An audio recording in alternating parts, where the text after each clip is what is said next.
Today's Digital Humanities Colloquium is by Frédérick Madore, When AI Meets the Archive, Transforming the Islam West Africa Collection with Large Language Models. I think that's a very interesting topic. So Frédérick is a research fellow at the Leibniz Zentrum Moderner Orient in Germany, where he examines Islamic movements and Muslim intellectuals in Francophone West Africa since the 1960s.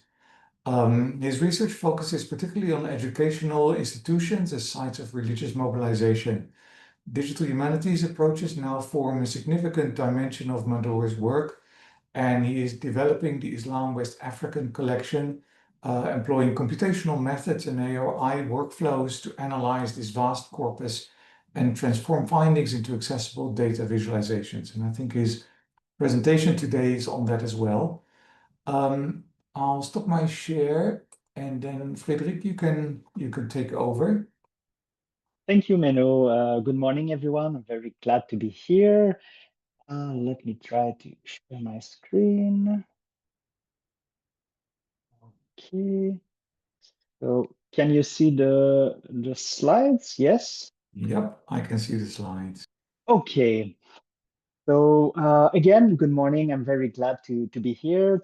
So today I will present some of my work with the Islam West Africa collection, especially using large language models and AI to kind of help me to process and also analyze this collection.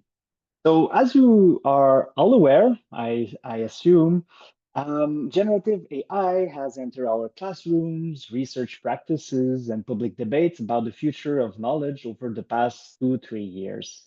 So it has raised excitement about new possibilities, but also deep unease about what it means for scholarship itself.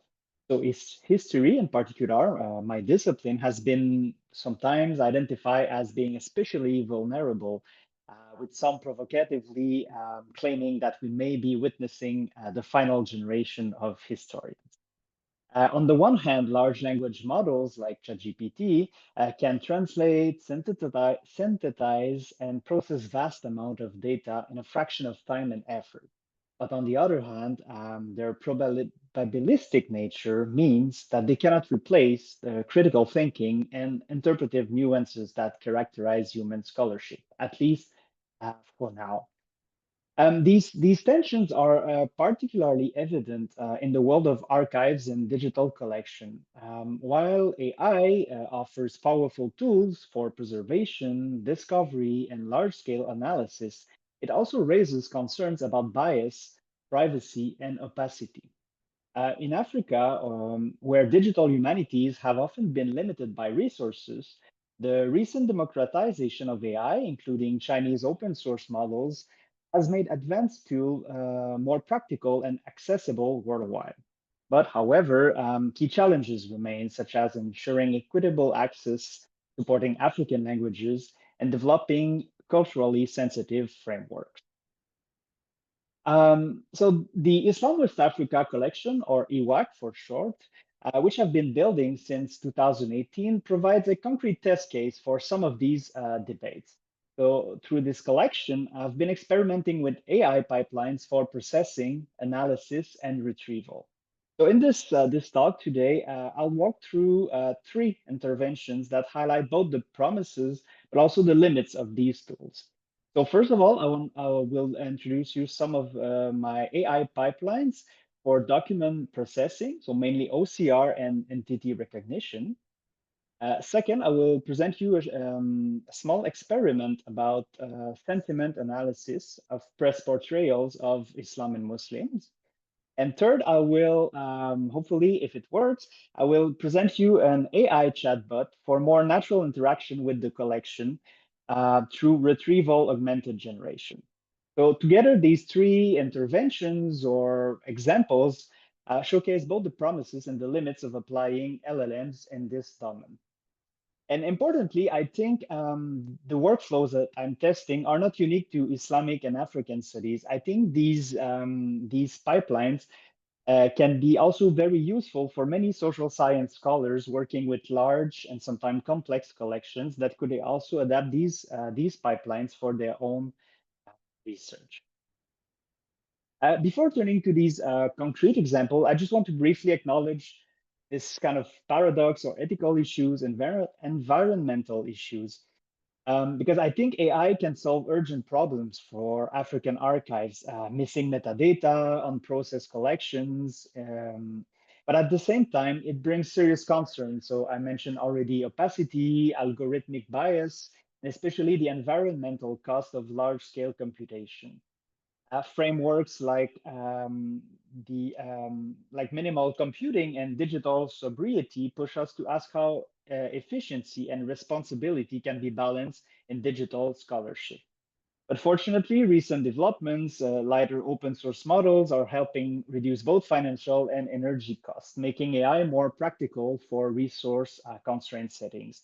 So these issues are important to keep in mind, but they are not the central focus of this talk. I just wanted at least to acknowledge them, and they raise a whole different kind of questions and debate. So what is the Islam West Africa collection?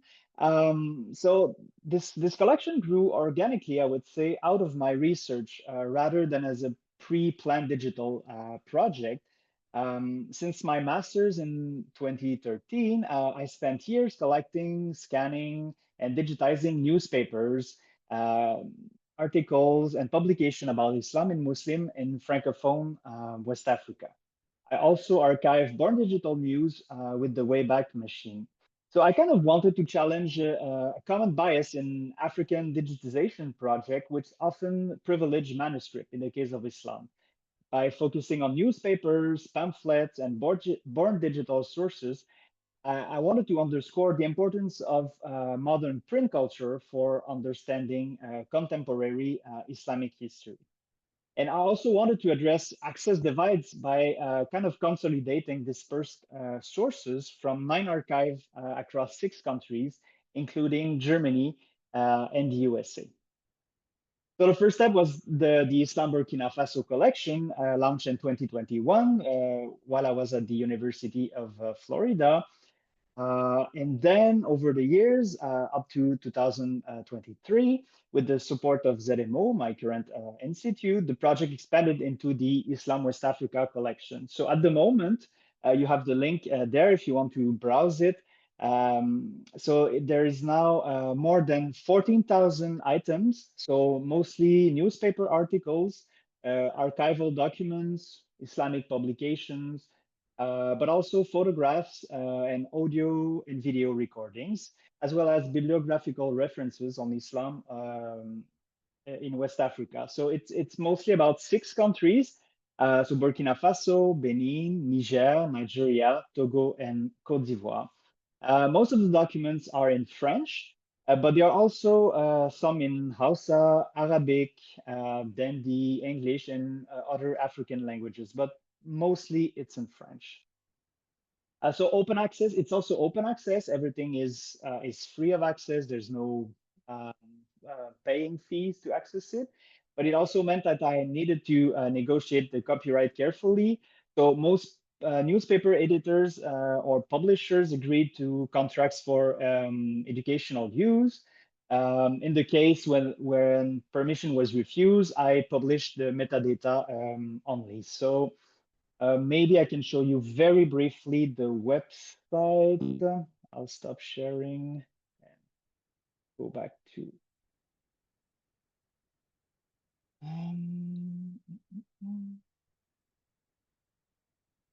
a moment.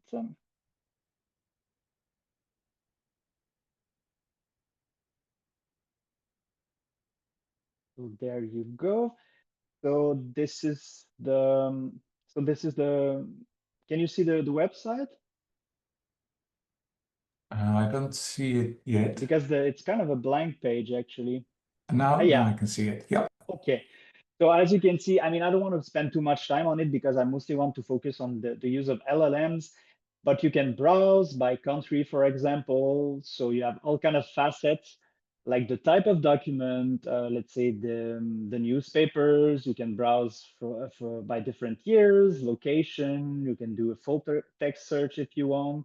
So let me just show you an example of one article, so then you can you can see. So if you click on a specific article, you have the scan, so you can read it directly.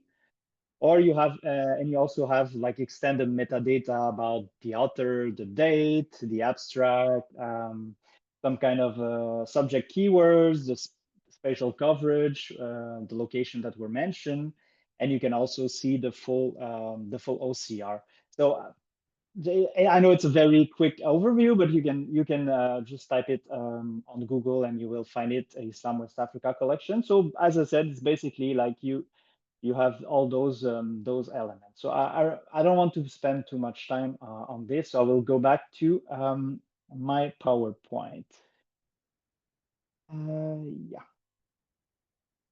Okay. So to give you a sense of the scale, so I mentioned 14,000 items. So what does that mean? It contains about 25 million of words. So this is the equivalent of 62,000 single space pages in Times New Roman.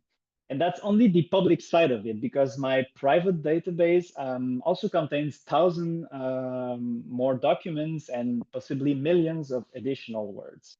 So at the beginning, it was really like uh, how to say, very a non-professional project. I was doing everything manually. So I was doing the OCR, correcting manually the output. I was tagging all the articles manually. So reading the article, who is mentioned, what are the place mentioned. So I was assigning the keywords.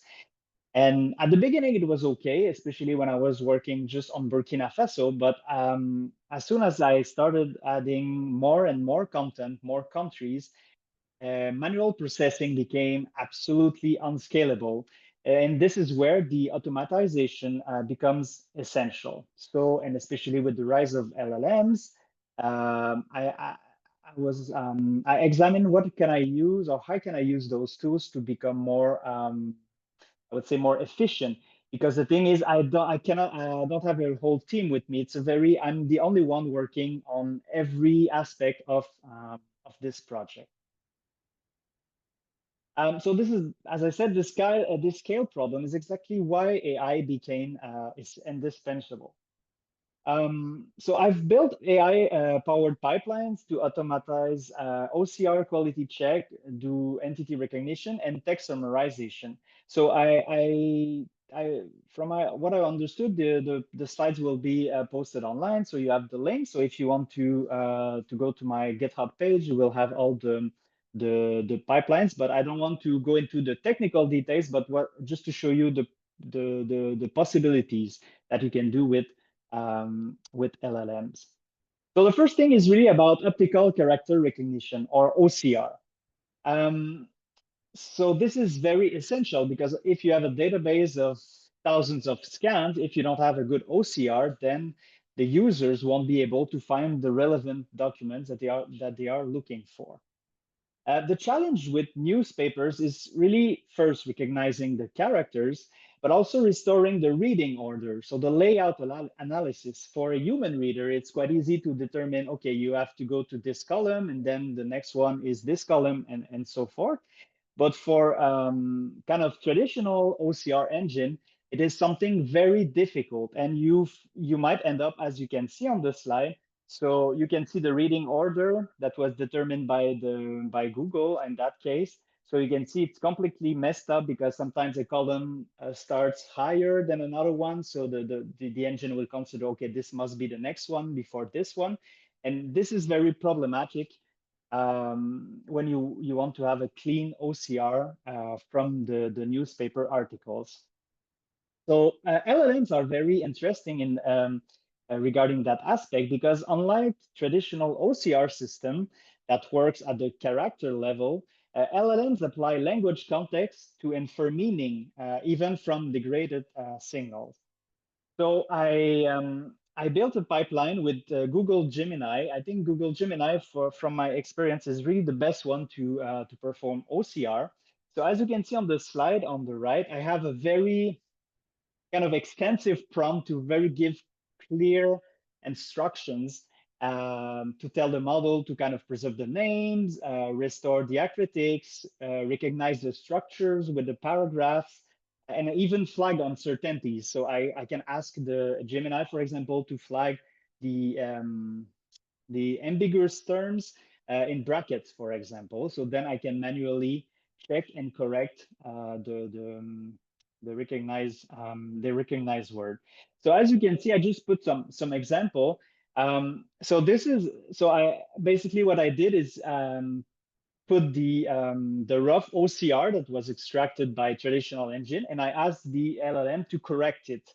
And it's amazing how good it is, even if you have all those weird characters sometimes that are really missing your OCR, the LLM are very good at cleaning the text. So these small OCR errors might seem kind of minor, I would say, but they are essential because even small OCR errors distort searches, skew word counts, and bias text mining results. So at first I was just trying to correct my messy OCR. But then with the rise of so-called multimodal LLMs or AI, I started to ask directly the LLM to just extract the text from an images.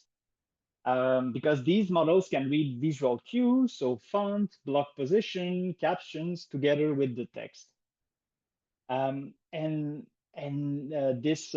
This kind of skill or ability or vision or of the newer LLM models um, uh, allows you to end up with a very clean text. So the example that I pasted on the right, it is the extracted text from this article. So you have the correct reading order. It also segmented the text with the right paragraphs. So the only drawback with this is you really require the newest models, so the ones that are a bit more expensive to run. But I would argue that this is quite cheap, especially when you consider the amount of work and time that you can save. And in my case, I have mostly printed documents, but these LLMs like Gemini are also extremely good at recognizing handwritten text recognition. So as you can see on the slide, so even with a text that is kind of readable, I would say, but the lines are, it's written in all directions, but it got a nearly perfect result, as you can see on the right side. So I think there's a lot of opportunities of using LLMs for OCR because it really helps to make previously unusable materials accessible and more analyzable. But it also brings risk because models can hallucinate, as you know, they can modernize spellings or erase variation. And the thing is, unlike traditional OCR glitches, which are obvious, so if you check the OCR output from standard OCR engine, you can quickly discover, okay, there's a mistake here, this something is wrong here. But with LLMs, the output text is so convincing, so slick, so perfect and plausible that you can quickly lower your guard. So I don't know how to properly evaluate. I mean, if you have thousands of documents and you feeding them in the LLM, how can you manage to really make sure that there are no hallucinations because everything seems so plausible? So I don't have answers for that, but for sure, this is something that is very promising, especially if you have difficult documents from archives, letters. I would strongly encourage you to try experiment using LLMs for OCR. So I see the time is kind of flying. I also want to maybe briefly mention that something LLMs are also very good is at name entity recognition. So basically identifying people, organization, places. So those are essential metadatas. And without them, I mean, databases are not as effective or relevant documents are not as discoverable as they can be. So I also experimented pipelines where I feed the article to the LLM, and it extracts very greatly all the terms, and also because it kind of have a contextual understanding, I would say, even with like lesser known African names or places that standard name entity recognition engines might not know, the LLM can infer the meaning, so can infer even if it's not in the training data, from the context of the article, it can understand that this is the name of a place, for example, or this is the name of an organization, for example. So this is also something very promising. I just want to pass quickly on this because I want to focus on other aspects. So, and just quick example, what you can do with name entity recognition. Once you extracted the entities, then you can restart building visualization. So, so for example, extracting the location mentioned in the articles, then you can visualize on the map where Islam and Muslim communities appear more frequently in the newspaper articles based on the different region of the country. And obviously, you can also develop network analysis to connect people, organization, and places. So I want to move to the second part, the one I kind of want to put more emphasis on. So what I also find very useful with LLM is really this idea of taming digital abundance. So what do I mean by that? So today, when researchers go to archives, it's common to scan hundred, if sometimes even thousands of documents in a single trip. But I don't know for you, but in my case, those scans often sit on read for years simply because no one has the time to process them. So when we are in archives, okay, this looks like interesting. Let's just scan it and not thinking about it. And then like weeks are passing, months are passing, and you even have the time to browse all those scans. So I think LLMs offer an interesting avenue for, let's say, distant reading. So distant reading is this very famous concept coined by Franco Moretti. So it's basically, rather than focusing only on individual text, distant reading allows us to chart large-scale structure and shifts. So I was thinking, what about using LLMs to kind of do this distant reading that read a large amount of text that I don't have time to do, and then maybe it will point me out some patterns or specific text that might be more interesting in for the question that I'm asking or trying to solve. So to show you how this works in practice, I will show you this one experiment. So I kind of had this very how to say simple question. So how do West African newspapers portray Islam and Muslims? So instead of manually coding thousands of articles, so I used ChatGPT and Google Gemini to analyze over 10,000 articles. So I had this quite extensive prompt that asked the AI to use as an expert on sentiment analysis. So basically, each article was coded on 3 dimensions. So the polarity, so is it a positive or negative portrayal of Islam and Muslims? The subjectivity, so is it more factually based or more opinion based? Is the text is more factually or opinion based? And finally, the centrality. So whether Islam and Muslims were central or peripheral in the article. And I then built an interactive dashboard to explore the results with different charts. So let me just show you. Stop sharing my screen. Going back to my browser.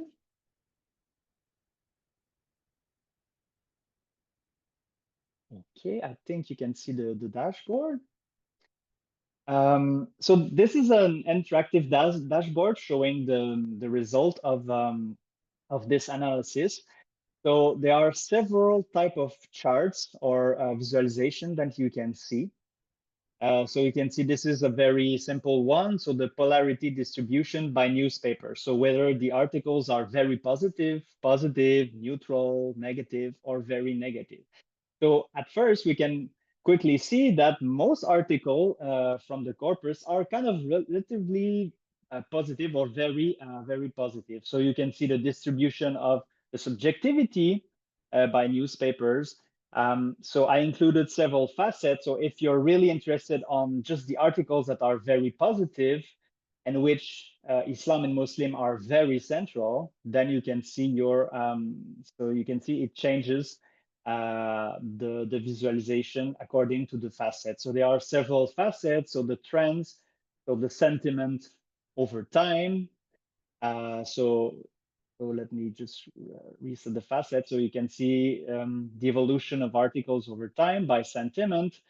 I also created this kind of table so you can quickly see every article, so with the title, the newspaper, the date, and with the three notes.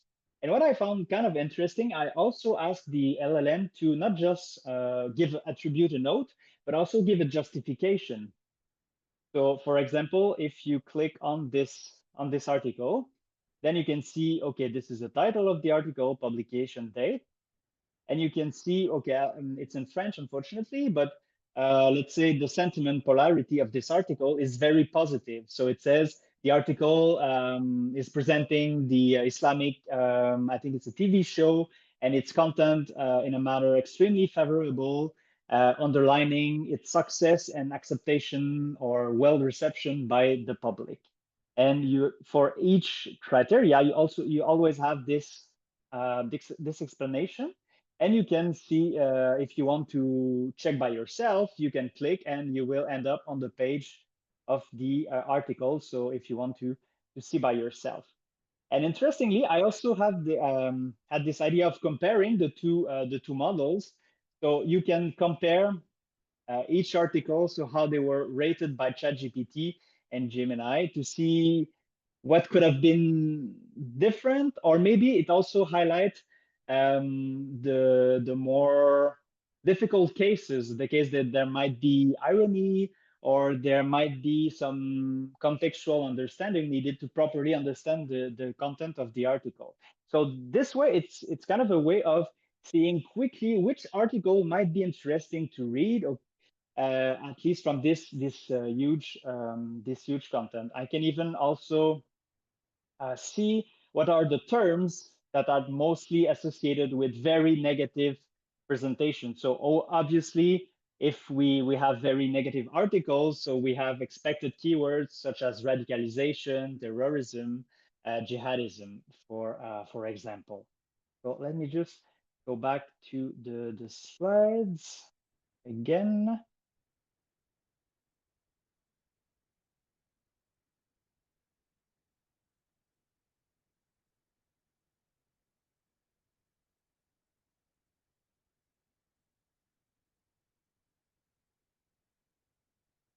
Okay.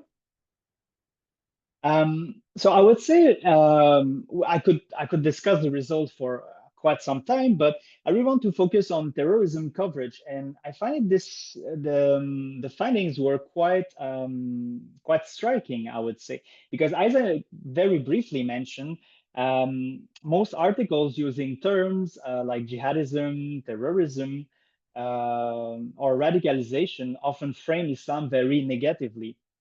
But here was the twist. Many articles with the terms terrorism or jihadism were actually coded as positive by the LLM.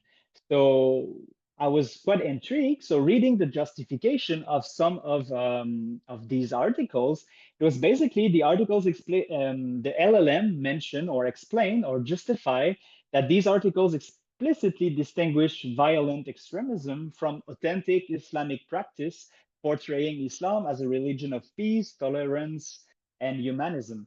So actually, the LLMs were quite good at picking up the nuance.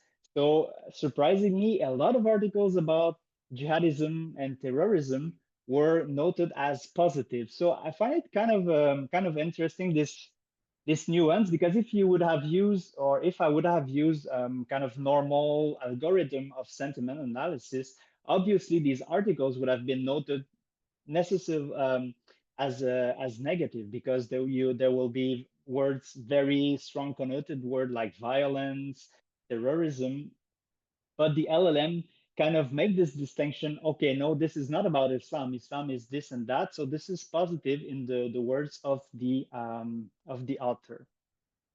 So what I want to kind of point out from this little experiment, first, it was very cheap. The entire analysis cost about 15 euros, and it took about 24 hours. What would have taken months manually if I would have a student assistant or if I would have attributed notes to all the articles myself. But beyond the speed, there's also values in the consistency, I would argue. Um, because each article was evaluated independently without fatigue or bias from previous readings. Because obviously, human coders inevitably carry over impressions from previous articles, while the AI pipeline starts fresh with each text. But I was talking about scale. I also think this won't replace like proper analysis, but this could allows us to triage a massive corpus, so flagging articles with extreme polarity, high subjectivity, or contradiction for deeper human interpretation. So in this way, I really like this term or expression. So AI becomes a co-intelligence, as coined by Malik in his book. So not as a replacement for scholarship, source criticism, but as kind of a partner that makes a large-scale analysis possible. So, Minu, how many minutes do I have left? Not so much, right? So in total, we still have 23 minutes approximately. Okay, so let me just quickly show you the last experiment I did with LLMs, and then we can maybe go back into more details in the Q&A. So the last experiment, or the third experiment I wanted to present you is my experimental chatbot. Because all researchers, and I mean just regular users, are overwhelmingly relying on keyword search as their main entry points into digital database. Yet, relatively few interrogate its limitations, even though they significantly shape findings. So a lot of us are not asking or thinking about the result rankings, for example. It's a black box, and user queries reflect modern vocabularies, introduce bias. So this is a problem with my database because the user don't necessarily know which keyword should be used, or how do I conceive the keywords, or how do I attribute metadata, so it can significantly change the result that the user will obtain from the database. So I was thinking about what could be a better way to search into the Islam West Africa collection. So there's this kind of new trendy thing called retrieval augmented generation, or RAG, which offer new ways to explore archives or collection. So the idea, kind of very briefly, instead of matching strings like a normal keyword search, each text segment is giving a semantic signature. So you can think of it like a GPS coordinate. So text about similar themes sit near each other on a map of meaning. So when you ask a question, your query also becomes a coordinate, and the system retrieves nearby passages even if the wording is different. So this allows questions in natural language and the discovery of subtle thematic links across documents. So the idea is using RAG, so to really extract the more meaningful articles from a question, and then to feed it to a LLM, because obviously the LLMs like ChatGPT are not trained on many documents from Africa, from West Africa, for example. So I was thinking, what about using LLM and feeding the LLM with proper context, so relevant article to really help answering the user's question. So let me show you how it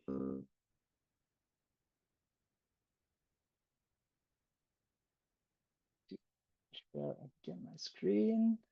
Stop sharing.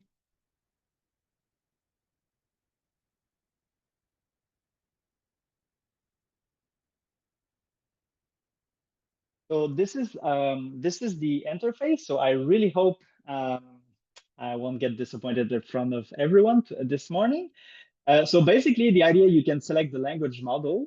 So you can select Gemini, ChatGPT, or let's just use Gemini.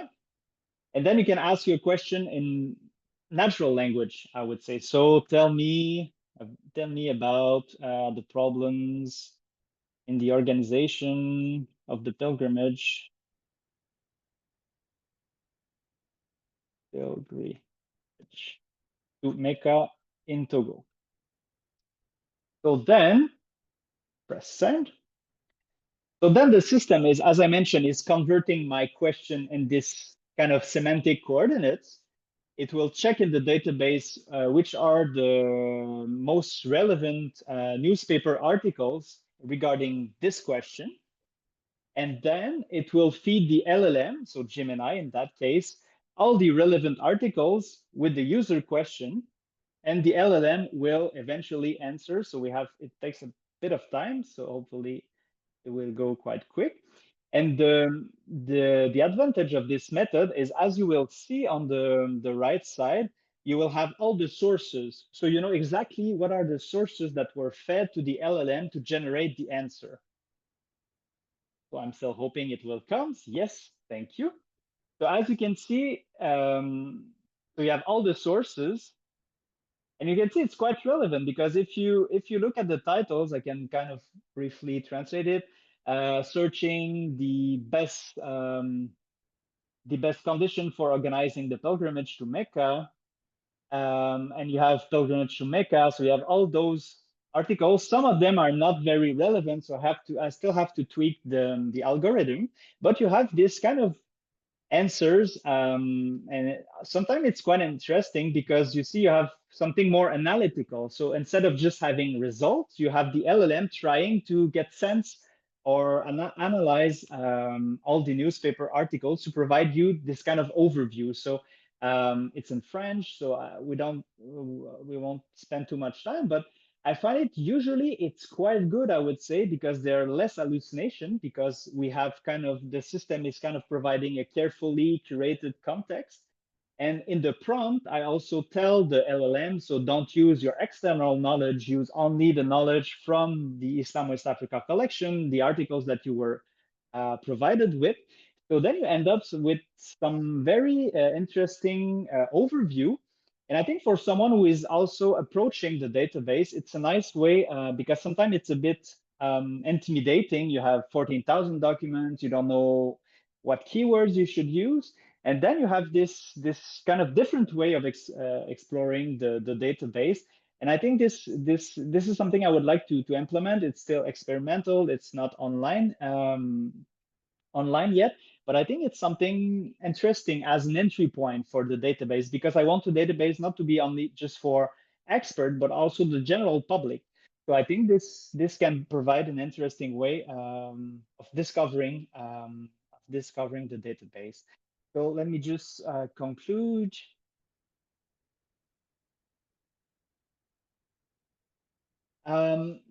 So what can I say about this very quick overview? I know I went very quick on these three elements, but I guess I really wanted to at least show you what you can do, and then you can really think about how you could implement these pipelines or these tools in your own research. So I think what this experiment or what the use of AI in the case of the Islam West Africa collection shows is how AI can make vast collection more navigable or research ready. But still, the automatization alone is insufficient. Every stage still require human expertise from prompt design to validation. So I think AI kind of help you organize the data, but still the historian, the social scientist provide the interpretation.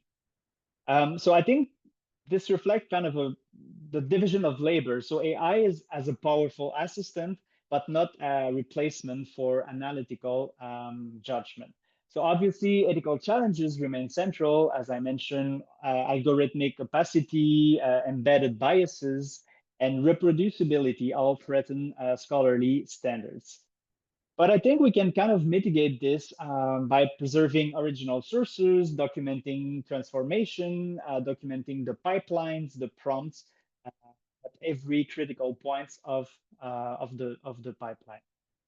So yeah, I think I will stop there, and very looking forward to your question. I hope I wasn't too fast in presenting all those things. I tend to get very excited with the potential use of LLM. So thank you very much. Thank you, Frédérick. This was a really nice presentation. I see a few comments in the chat. Tanya says this is a very interesting approach as it allows the researcher to find things to focus on when using the LLMs to do the distant reading and find outliers or things that seem out of the ordinary. Now I fully agree. And Dion says, I think this GPS of meaning is a very elegant solution. Wait a minute, now things are jumping around. Tanya, do you want to ask your question or should I read it aloud? Oh, things are happening in the chat now. Sure, I can read it out. So thanks for an interesting talk, Frédérick. I really enjoyed that. So one thing that sort of came up with me now that I was wondering about, so I can see the potential of your approach, right? And I can see that it's going to make it a lot easier for humanities researchers to explore a collection like yours, for instance. But one thing at the back of my mind, thinking about hallucinations and how AI is not always predictable, let's say. Do you see any risks if someone who doesn't have a lot of background in AI is actually using your approach? And what would be your recommendation? Like how could like the pure humanities researchers, if such a thing even exists, sort of what kind of knowledge should they have if they use an AI enhanced search system like this, so they don't actually fall into some of the traps that using AI can lend itself to? Thank you. It's a very good question and important comment. Kind of hard to give I would say a fully comprehensive answer to that question, but I would say that what I would recommend is really kind of working with the corpus or set of sources that you know very well. And then with this corpus, experiment with AI, because you need first this extensive knowledge of the documents, of the material you're working with, then to judge the output of the LLMs. Because obviously, if you don't have a good understanding or knowledge of the corpus of sources that you're using, directly using LLMs, you might not be aware of hallucinations, tricky answers, or sometimes that might need some nuance. So I would really recommend someone who would like to kind of incorporate these workflow to start maybe with a small or medium corpus that you have already studied, examined, and then use the LLM, and you will discover by yourself some of the pitfalls, sometimes I would say, of using this method. So that would be my recommendation. But for sure, it's evolving so fast because I remember when I started maybe 2 years ago, there were a lot of hallucination, shortcomings in the answer, and it's getting scaringly good, I would say. So hallucination is less and less an issue. I mean, if you're not asking for proper citation are still something very problematic with LLMs, but for summarization, it's yeah, scaringly good. But I would say to stay short, really kind of experiment with a corpus that you know well, and then you will learn or see what are the pitfalls of using LLM. I think that's the best way to proceed, because you have to be kind of expert in your field to really see the mistakes or hallucination, because with LLMs that there is, it's always plausible, so which is very problematic itself. Yeah, thank you. Okay, thanks for that. That makes sense. Thank you. Thanks. So Benson also has a question. Benson, do you want to explain? Ask yourself? Or you want me to read it? Can you hear me? Yeah. Yes. Okay. So thanks for the presentation. I guess you said the LLM models are changing quite a lot. So I guess I had two questions. One is, how reproducible is it? Do you need to kind of pin the LLM model so that if somebody else wants to see what you've found and run the same kind of queries, they can do so? And is it possible to use kind of open source models where you kind of at least know a lot more about how the LLM has been trained or the model is working?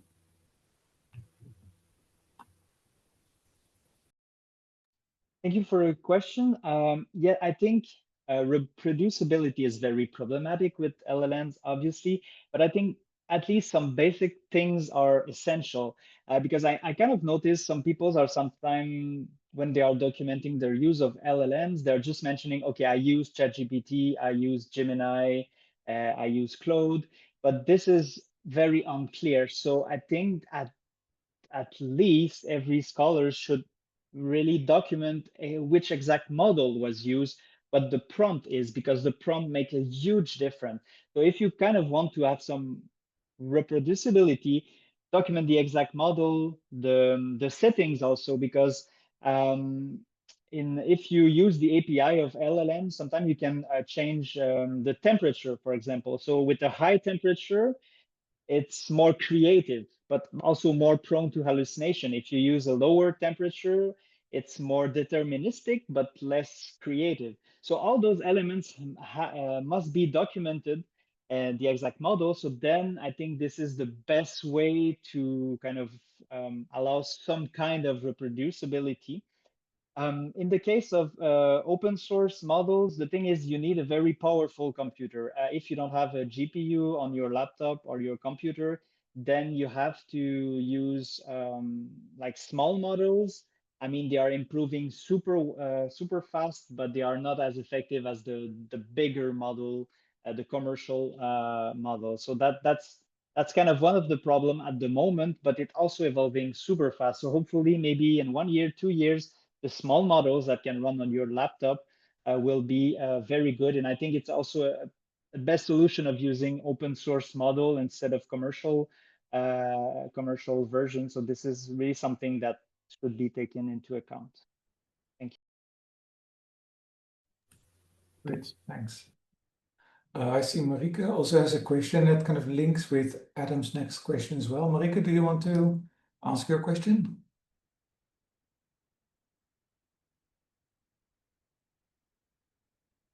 Or do you want me to please read it? Okay. So Marika says all documents put into a database for LLM use need to be open access, as LLM might also integrate it into its larger system. I actually wrote down the same questions. The same question. And I think it kind of ties in with Adam's question as well. How does the database navigate copyright for work still in print or date? Yeah, that's a good question and also important question. I mean, in my case, all the articles are already public online. So I guess I'm also expecting that LLMs are already crawling my database for content and train their own models. So obviously, in my case, it was less an ethical issue in the sense we are already talking about documents that are made public. I very briefly mentioned it, the copyright issue. So I discussed with newspaper editors and asked their approval to put articles online. So all the articles that are database, I got the agreement from the editors, so they allowed me to put it online for educational purposes. And then if you're considering using it for yourself with documents that you are unsure if it should be made public, in some case, private archives, it might be more tricky. I mean, officially, if you read on the usage of like Gemini, Claude, or ChatGPT, if you're using the API, so not the chatbot interface with the website, they will not train on your data. So it's supposed to stay private. You have to take this for granted, I guess, because there's no real way to make sure that they are not training on your data. But usually when you're using the API, because it's also for commercial solution, or there might be some private companies using them with their private data, so it's supposed to remain private. So that's the kind of the tricky way of doing this. So if you're using the API, normally it should stay private if you're using private documents, but I would be wary of feeding LLMs with sensitive material. In my case, it's newspaper articles meant to be public. They are already online and accessible. So in my case, I felt it wasn't that much an ethical issue, but obviously with different material, it could be. So then hence maybe using open source models that you can run locally would be a better solution. Great, thanks. Adam, you also had another question. Do you want to ask that one? Sure. Can you hear me? Yep.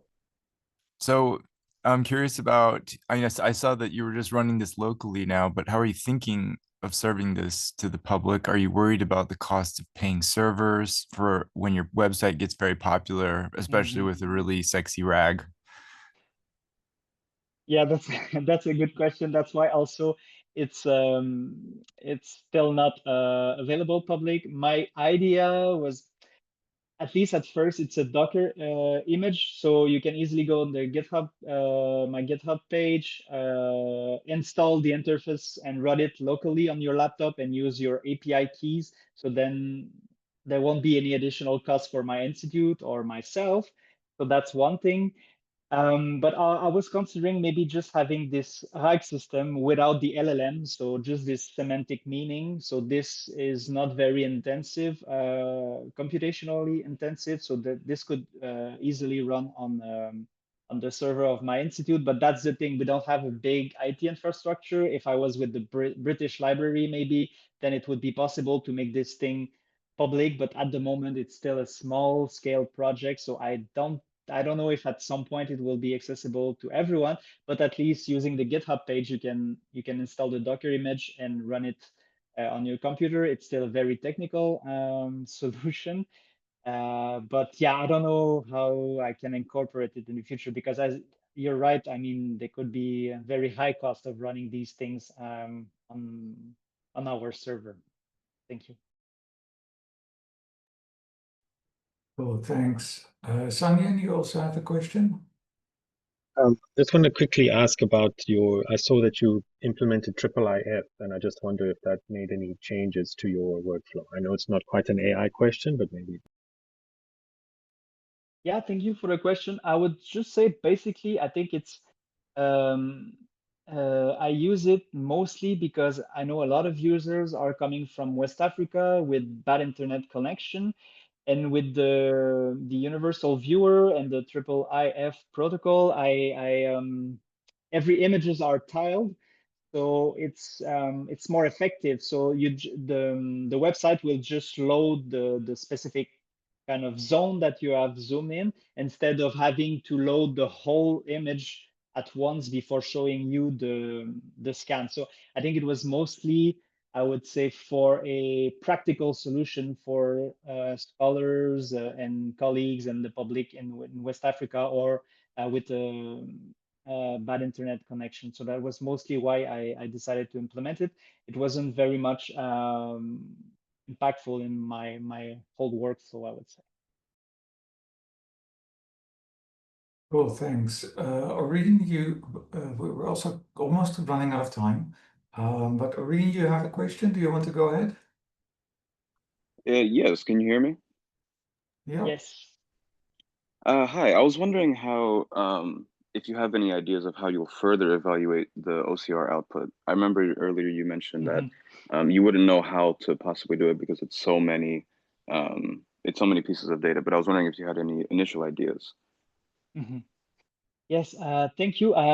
Actually, I was kind of thinking about it, maybe try to set up some kind of like visualization where you could see the image, like regular extracted OCR with Tesseract or whatever solution that you're using, and then the LLM extracted text, and maybe kind of showing all these kind of the image extracted OCR and the LLM OCR kind of together.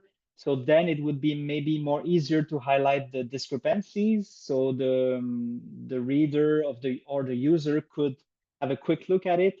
But I still don't know how to do it, because as I mentioned, the extracted OCR, sometimes the layout analysis was a mess. So like the first paragraph will appear like at the very bottom of the article. So obviously, if you compare it with the LLM, then it's two different block of text. So I still don't know how to properly evaluate it. But in my case, I wasn't looking for, I would say, 100% effectiveness, in the sense that I think the LLM OCR extracted text, it's already so good. It helps user finding the relevant documents. And then anyway, you have access to the scan. So the user can read directly the article instead of just reading the extracted OCR. But it's still something that I don't know how to do. And that would be very important if I want to kind of evaluate the output from OCR LLM. Thank you for the question. Thank you very much. I think we're running out of time. But thank you so much, Frédérick, for a really nice presentation and really something for us to think about how we can use this in our own work and actually demoing what it looks like. Thank you so much. Thank you, and please feel free to reach out if you have questions, or I'm always excited to discuss those things and possibilities with other scholars, with other corpus of sources. So yeah, please feel free to reach me if you have any further questions. Okay, thank you.